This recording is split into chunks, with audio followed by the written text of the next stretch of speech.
Quand tu fais quelque chose de différent, quand tu vas à contre-courant, beaucoup te traiteront de fou. Tu seras incompris. Mais parfois, ce que le monde appelle folie, c'est ce que Dieu appelle adoration. Et c'est exactement ce qui s'est passé dans la Bible, dans la maison de Simon, un ancien lépreux que Jésus avait guéri. La maison était remplie d'hommes, de disciples, d'invités. Et là, une femme va rentrer. Et elle va briser un vase de parfum qui valait presque une année entière de salaire. Et alors elle le verse sur Jésus et là immédiatement les critiques vont fuser. Mais quel gaspillage, on aurait pu le donner cet argent aux pauvres. Mais Jésus les reprend parce que les hommes ont vu un parfum gaspillé. Mais Jésus a vu un cœur qui adore. Là où ils ont vu une folie, Jésus a vu un amour pur. Et laisse-moi te dire que c'est la même chose pour nous.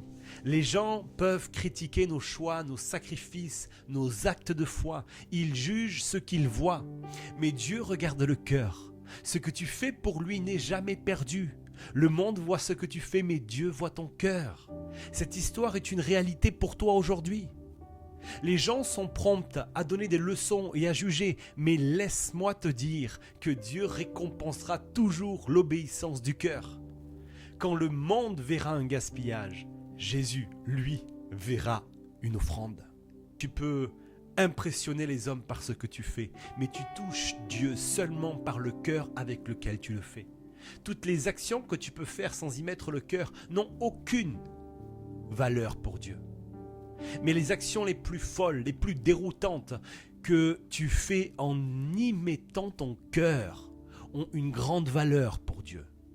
Et c'est terrible, parce qu'aujourd'hui, beaucoup dans les églises ont pris l'habitude de récompenser ce qui paraissent, ce qui brille à l'extérieur, sans toujours discerner le cœur. Mais la règle du royaume, c'est l'inverse. Dieu regarde au cœur. Quand Jésus est venu sur la terre, les mots les plus durs qu'il a prononcés n'étaient pas pour les pécheurs, mais pour les religieux. Ces pharisiens faisaient beaucoup, mais ils faisaient pour paraître. Ils priaient pour être vus, jeûnaient pour être remarqués, donnaient pour être applaudis. Tout cela sans le cœur.